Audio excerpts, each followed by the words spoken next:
Mon cher Eric, bonjour. Bonjour. Alors, nous allons parler aujourd'hui, si tu en es d'accord, de la responsabilité des élus, puisque nous savons que les élus, dès lors qu'ils sont à la tête d'un exécutif, sont susceptibles d'engager leurs responsabilités, qu'elles soient pénales, qu'elles soient civiles.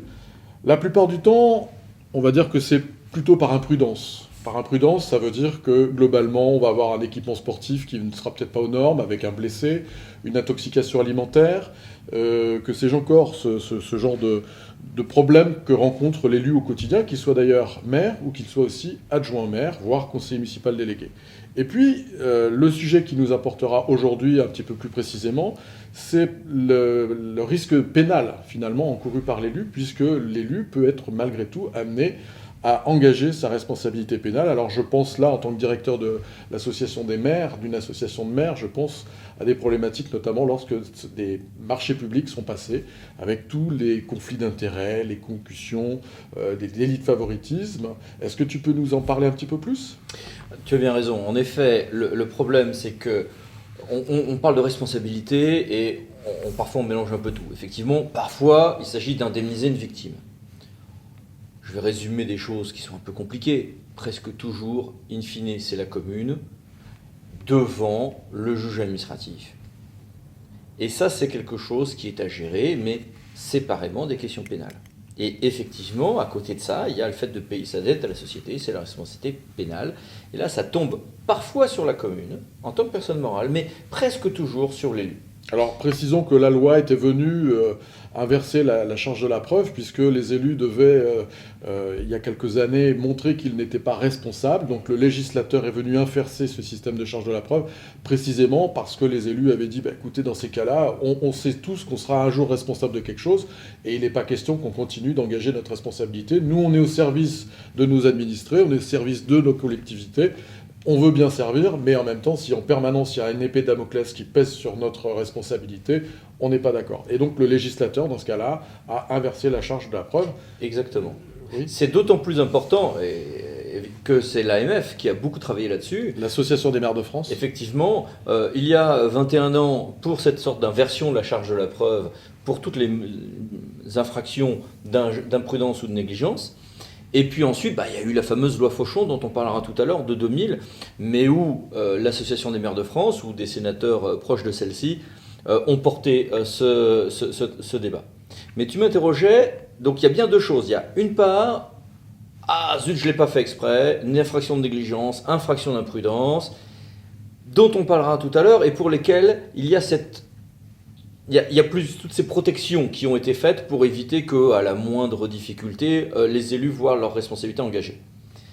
Et puis, il y a ces infractions dont tu parlais à l'instant, qui sont les infractions d'intérêt. Alors là, on va retenir une idée simple.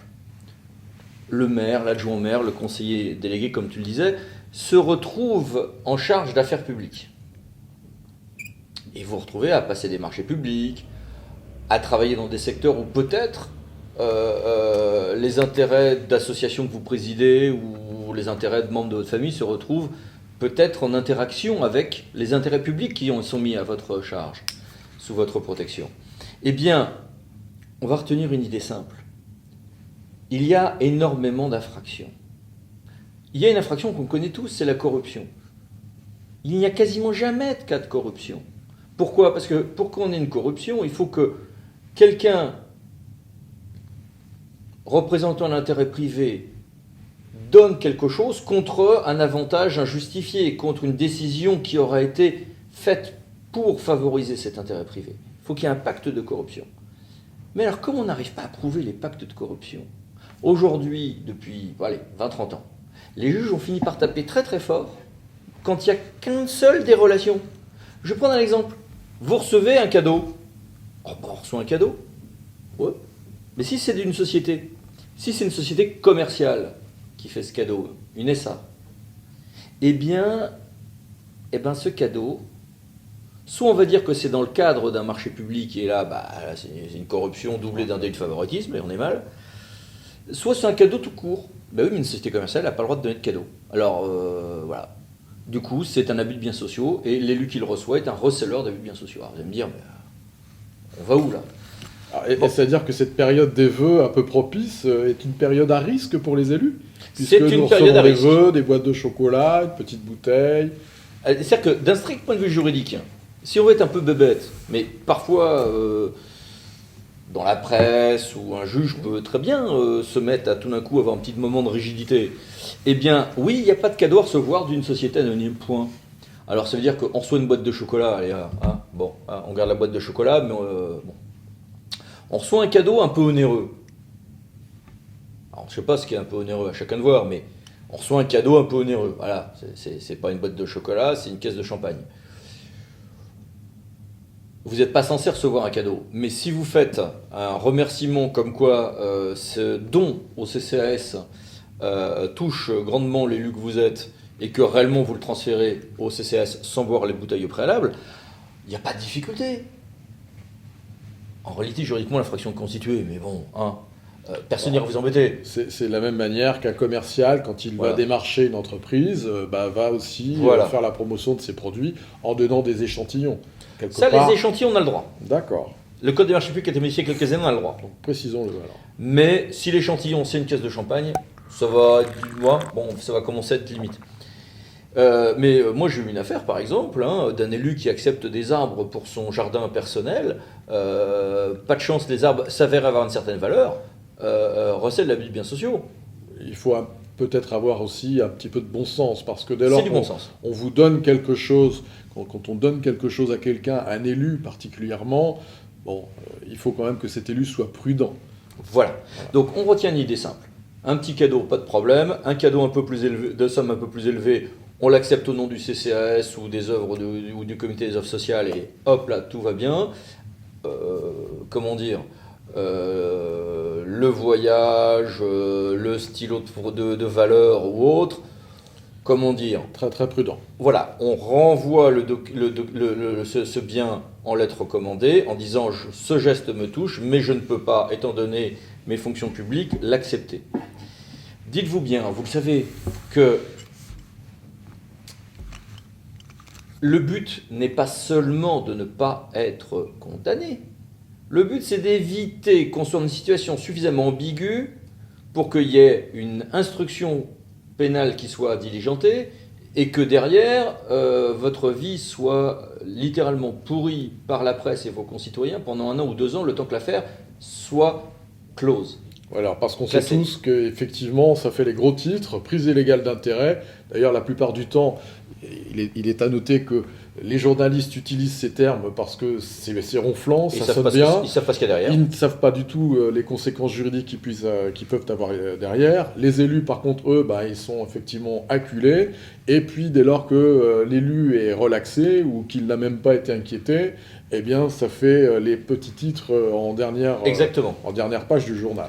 Donc, c'est pour ça qu'il ne s'agit pas de se dire « oh, ils exagèrent ». Il s'agit d'avoir un niveau de prudence qui évite même la mise en examen avec tout le tapage médiatique qui en résulte. Il faut du discernement. Voilà. Tu as évoqué un truc très important qui est la prise illégale d'intérêt. Ça, c'est une autre infraction qui est très dangereuse. C'est le fait d'avoir pris, reçu ou conservé un intérêt quelconque dans une affaire dont on a l'administration ou la surveillance.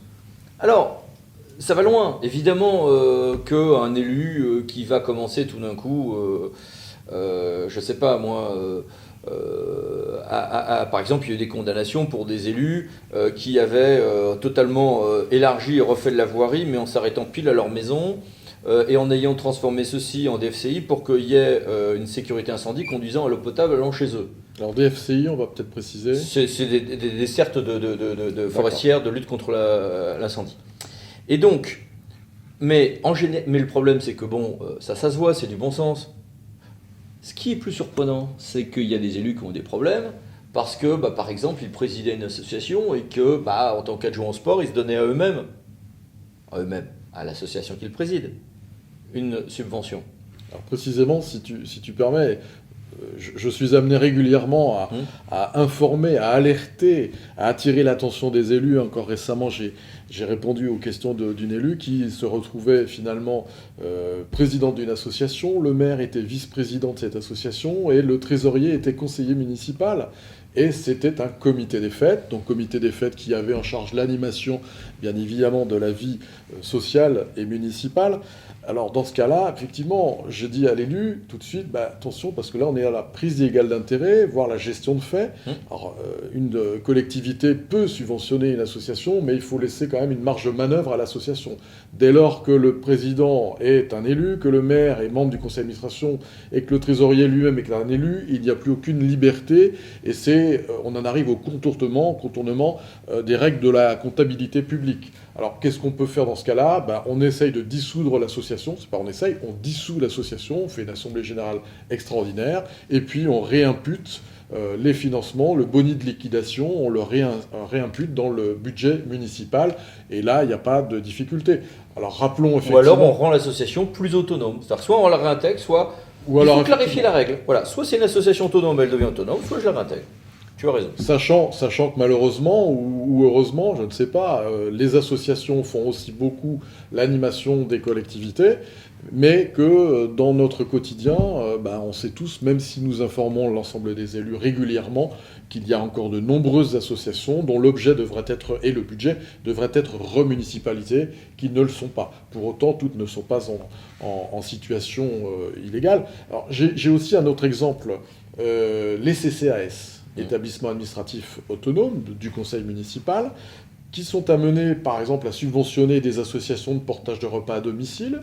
Alors, c'est un peu complexe, finalement, parce qu'on demande aux élus, on leur demande aux élus de subventionner, on leur demande de pouvoir contrôler la bonne utilisation des deniers publics, et puis on leur demande de ne pas se mêler trop du fonctionnement de l'association. Donc là, il y a quand même un vrai paradoxe. C'est-à-dire que vous êtes élu municipal au CCAS, vous allez donc voter une subvention dans l'association qui va faire du portage de repas à domicile.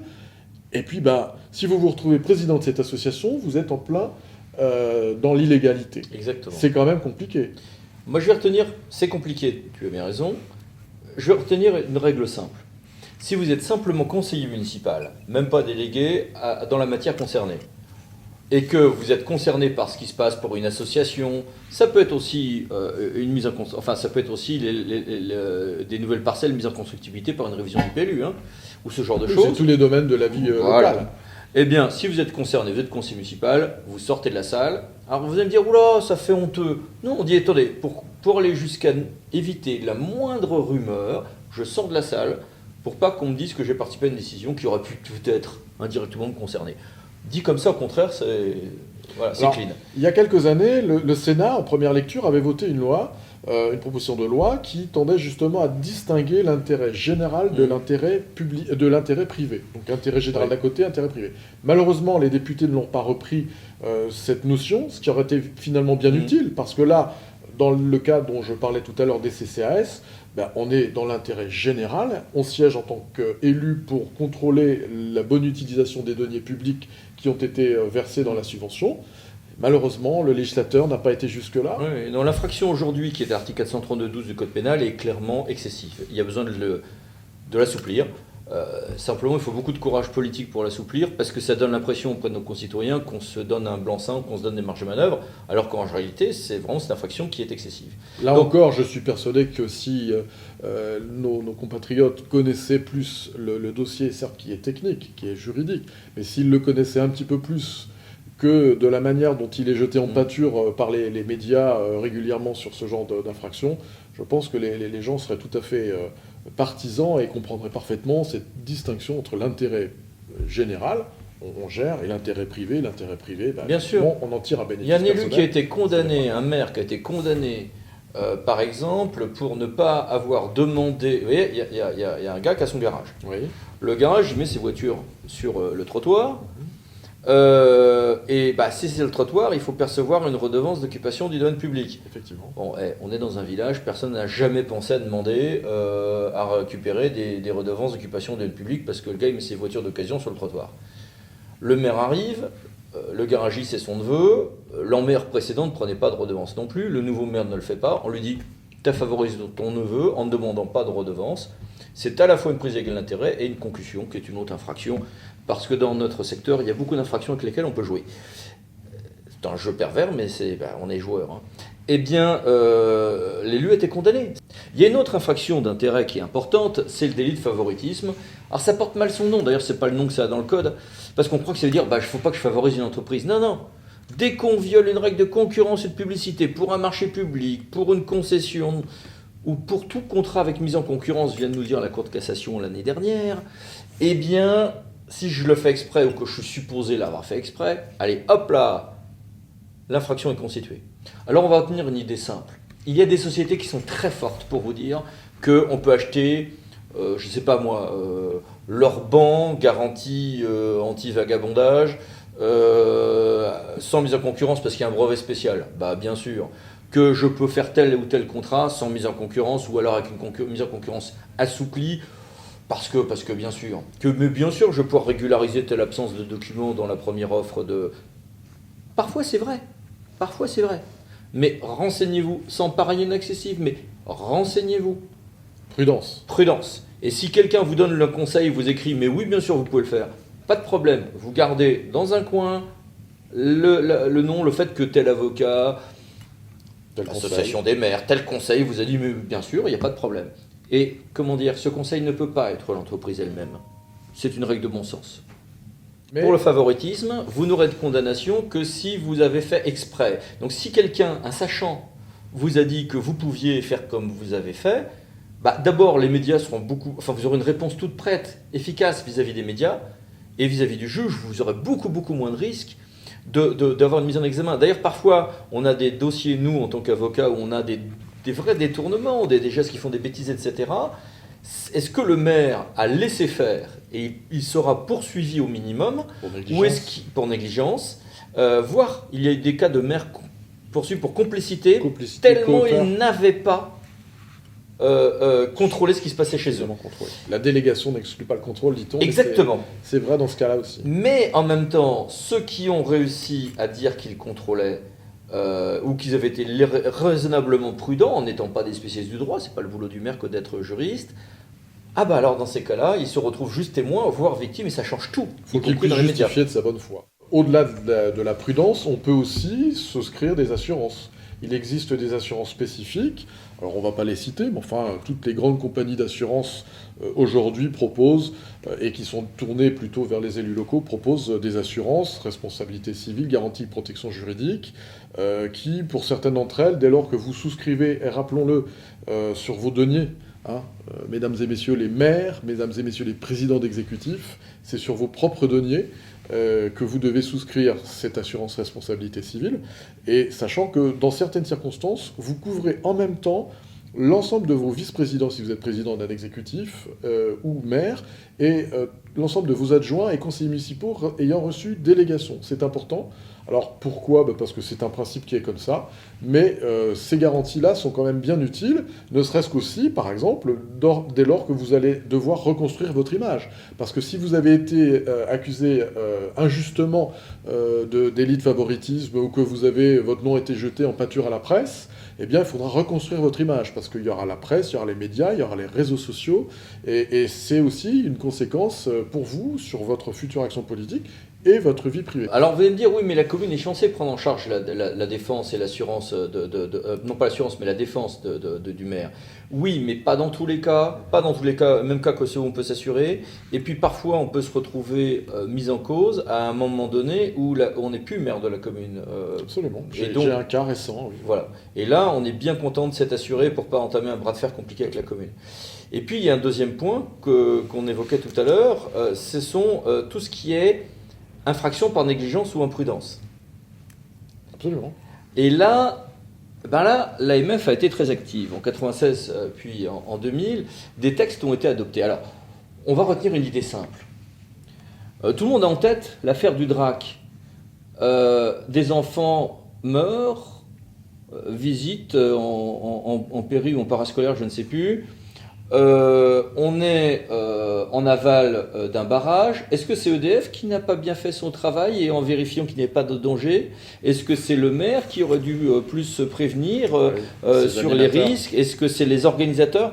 On sait bien que dans pareil cas, il y a un enchaînement de causes. À chaque fois, vous avez un enchaînement de causes. Et puis parfois, le maire n'est qu'un petit maillon très indirect. Que se passe-t-il? Par exemple, Madame le maire de l'île d'Ouessant avait été condamnée en première instance parce que quand des gens ont été se promener à vélo sur le bord de falaise à l'île d'Ouessant, il y a comme du vent là-bas, elle aurait peut-être pu éviter le danger si elle avait mis plus de panneaux pour dire que c'est dangereux, alors que tout le monde sait que c'est dangereux.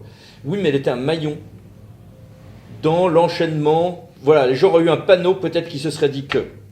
Alors, évidemment, on voit tout de suite que c'est injuste, c'est même scandaleux, parce que des maires se retrouvent vraiment mis au pilori pour rien.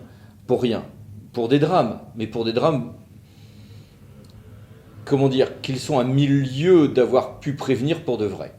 Alors, c'est là qu'elle est intervenue, la loi Fauchon, dans le prolongement du premier texte que tu évoquais tout à l'heure, de 1996. Et là, on va retenir une idée simple. Soit je suis la cause directe du préjudice, ça peut être un homicide et blessures involontaires, un accident du travail par exemple, ça peut être des problèmes de pollution, ça peut être des problèmes parfois... L'équipement sportif, hein, j'en parlais typiquement, tout à l'heure. voilà. Et là, je suis la cause directe du préjudice, c'est rare. Le maire est rarement la cause directe du préjudice. Il y a rarement un maire qui dit tu vas enlever les décorations de Noël, ah bon, t'as pas ton harnais, je m'en fous, monte quand même. Enfin, bon. Et là, dans ce cas-là, la personne sera condamnée dès lors qu'elle a commis une imprudence ou une négligence, sauf à ce que ça soit parce qu'il était en situation d'urgence telle que c'était un moindre mal que la décision prise par le maire. J'ai eu le cas une fois... Un ouragan. Tempête. Voilà. J'ai eu une fois le cas, un maire en urgence se retrouve à devoir faire des travaux de consolidation d'un préau. Il n'avait pas le temps de faire des petites études pour voir s'il n'y avait pas des petits poissons qui étaient en aval du préau dans le cours d'eau. L'infraction était commise, mais le maire non seulement n'a pas été sanctionné, mais n'a pas été même condamné, il a été relaxé, parce qu'il avait en face à faire des choses encore plus urgentes que de vérifier s'il n'y avait pas, au terme d'une enquête publique, des poissons qui se reproduisaient à cet endroit-là. Parfois, je peux être la cause indirecte du préjudice, mais j'ai violé une règle identifiée de sécurité. C'est effectivement l'équipement sportif, c'est la cage de foot, le panier de basket ou autre, qui n'est pas vissé au sol ou avec le contrepoids prévu par un décret. Alors, si tu me permets, je t'interromps, parce que là, j'entends tout de suite nos téléspectateurs, nos spectateurs, nous dire, oui, mais attention, les normes, ça change tout le temps. Ah oui. Quand on fait un équipement sportif, il va être valable cette année. L'année prochaine, on va nous avoir refait encore un autre équipement sportif. Alors, c'est un jeu difficile aussi à respecter par rapport à cette législation pour les élus. Clairement. D'ailleurs, je ne saurais trop vous recommander, lorsque vous faites appel à une entreprise qui vous fournit un matériel, de lui demander, vous mettez ça dans votre cahier des charges, de vous indiquer l'année de la pause, tous leurs conseils pour respecter les normes en matière de sécurité, et que dans leur contrat, ils aient l'obligation dans les 3 ans qui viennent, par exemple, ou 4 ans, de vous informer. Voilà. Comme ça, si vous violez une règle et vous ne le saviez pas, vous avez votre ligne de défense. Exactement. Présomption de bonne foi. Le grand classique aussi, c'est les ralentisseurs au sol qui ne sont pas aux normes de vitesse, d'information, etc., ou qui ne sont pas en zone agglomérée. Troisième cas, je suis une cause indirecte et je n'ai pas violé une norme identifiée pouvant entraîner un risque immédiat pour autrui. Et c'est là que joue la loi Fauchon et la loi de 96, c'est que dans ces cas-là, je ne serai condamné que si j'ai commis une faute caractérisée. Ça veut dire quoi? Ça veut dire que quand vous avez une nouvelle norme, quand vous avez un truc dangereux, une situation dangereuse, eh bien, est-ce que je peux être la cause directe? Alors zéro risque. Sauf à ce que les autres solutions sont encore plus graves. Et je vais devoir prouver que j'avais une situation encore plus grave à gérer que le danger que j'ai fini par choisir. Deuxième situation, j'ai une règle identifiée de sécurité. Vous demandez à vos services, vous demandez à vos fournisseurs quelles sont les règles en la matière et quelles sont vos recommandations. Comme ça, vous êtes protégé. Et puis il y a les cas où je ne peux être qu'une cause indirecte. Voilà, un édifice qui peut-être menace ruine, mais pas au point que ça vaille le coup d'entraîner la police d'édifice menaçant ruine parce qu'on est au milieu d'un terrain privé, loin de la voie publique, donc le risque est très faible. Bon, dans ces cas-là, il ne faut pas que j'ai rien fait, mais je ne suis pas obligé d'en faire un maximum. Je ne suis pas obligé, pour parler trivialement, d'en faire des tonnes. C'est-à-dire que, par exemple, j'ai un édifice qui menace ruine sur le bord de la route, oui, il va falloir utiliser la police d'édifice menaçant ruine avec le péril imminent ou pas, selon les cas. Mais si j'ai un édifice qui menace ruine, mais qui est loin, au milieu milieu d'un terrain privé, loin de la voirie, le risque est faible. 3 panneaux et un périmètre de sécurité peuvent suffire. Mais si j'apprends que des gamins y jouent et font les andouilles sur place, alors là, je serai obligé de reglisser vers des mesures plus strictes. Vous voyez, donc je vais doser. Alors ça, c'est quelque chose de très important parce que nous sommes, à l'Union des maires du Val d'Oise, régulièrement sollicités sur ce genre de difficultés, avec l'arrêté de péril imminent, qui a aussi une autre conséquence, alors qui n'est pas dans le thème d'aujourd'hui, peut-être qu'on en reparlera ultérieurement, mais sur le relogement. C'est-à-dire que des logements qui sont devenus insalubres, un bâtiment privé ou public, alors si c'est public, c'est un petit peu différent, mais si c'est privé, le maire ne doit pas hésiter malgré tout à s'immiscer dans une relation de privé, de bailleur à propriétaire, de preneur à bail à propriétaire, ce qui parfois pose des problématiques parce que, évidemment, l'élu va être en charge d'une nouvelle problématique du relogement. Mais c'est vrai que cet arrêté de péril imminent est quelque chose qui est quand même encore assez peu et assez mal connu de vous, chers spectateurs, et j'attire là aussi votre attention sur le fait de bien vous renseigner, parce que votre responsabilité, malgré tout, comme tu l'as rappelé, est susceptible d'être engagée. C'est très important, et d'ailleurs, voilà, péril imminent, la commune risque de devoir dépenser des sous. Péril simple, plus de danger, mais la commune n'a pas de sous à débourser immédiatement, sera le propriétaire. Et là aussi, comme tu viens à juste titre de le dire, tout dépend des relations, est-ce que j'ai un locataire ou pas. Parce que si j'ai un locataire, le simple fait d'avoir un arrêté de péril, donc, quand j'en suis encore à l'arrêté de péril, la commune n'a pas de sous à débourser, ça suffit à ce que le locataire soit dans la possibilité de ne pas payer son propriétaire. Ça suffit pour que le propriétaire parfois se bouge. Mais si en revanche je suis sur un héritage, des gens insolvables, voilà, une indivision, ce que je viens de dire ne marche plus, quoi. Voilà. Donc, alors, on peut préciser, si tu le permets, c'est que le cas échéant, en tant que maire, en tant que président d'un exécutif, vous pouvez prendre les travaux à votre charge dans l'immédiat, dans le cadre d'une urgence, et après vous vous reporterez sur les biens. Bon, alors c'est vrai que ce bien, s'il est un peu en état difficile, enfin en péril, mais pour autant il y a quand même une valeur qui vous permettra peut-être de récupérer aussi ce bien dans le domaine de la commune ultérieurement. De ce point de vue-là, tout dépend des territoires. C'est-à-dire si j'ai un village qui se désertifie, évidemment ce qu'on vient de dire ne marche pas. Si je suis sur un territoire où il y a une pression foncière, bien au contraire, il y a des communes qui à la fois sécurisent la responsabilité pénale, montrent qu'ils agissent, et derrière en réalité, au terme de plusieurs années, finissent par faire une bonne opération et accélèrent des problèmes successoraux parce que y a un moment donné où les héritiers se fâchaient mais finissent par être obligés de s'accélérer. Conscient des conséquences et des risques. Risque, responsabilité et risque de perdre le bien. La responsabilité, c'est un sujet qui se gère avec du bon sens. Marché public, je vais pouvoir prouver à chaque fois que j'ai été prudent. Pas follement prudent. Alors, je reçois des cadeaux, au-delà d'un certain niveau, ou prise légale d'intérêt, au-delà d'un certain niveau, si quelqu'un peut commencer à chuchoter que les choses vont mal, je vais faire en sorte qu'il n'y ait pas de matière à chuchoter, et dans ce cas-là, ça me protégera au pénal aussi. Dès que vous commencez à vous poser une question, dire est-ce que c'est peut-être ça le Exactement, niveau. Voilà. Et sur homicide et blessures involontaires, sur les problèmes de pollution et tout ça, est-ce que j'ai des normes identifiées ? Si j'ai des normes identifiées, je les respecte. Mais c'est dans ces cas-là, au sachant, de m'indiquer qu'il y a des normes identifiées. Est-ce que je peux être la cause directe d'un préjudice ? Dans ce cas-là, zéro risque, mais c'est rare. Pour tout le reste, il faut que j'ai fait des choses, mais pas forcément à un degré maximum, au point de mettre la commune en péril. Sauf que tout va dépendre des cas. Par exemple, là, on vient de l'évoquer sur les homicides et sur les immeubles menaçants de ruine. Vous voyez, vous avez énormément de marge de manœuvre selon votre situation, selon les cas, selon qu'il y a un bailleur, pas un bailleur. À voir au cas par cas. C'est passionnant, ça prouve vraiment qu'en matière de responsabilité, il faut avant tout se tourner vers l'association des maires, vers d'autres conseils, mais s'informer, s'assurer et être prudent. Donc discernement, prudence, assurance, assurez-vous. Et merci mon cher Eric. Merci beaucoup, à bientôt. À bientôt.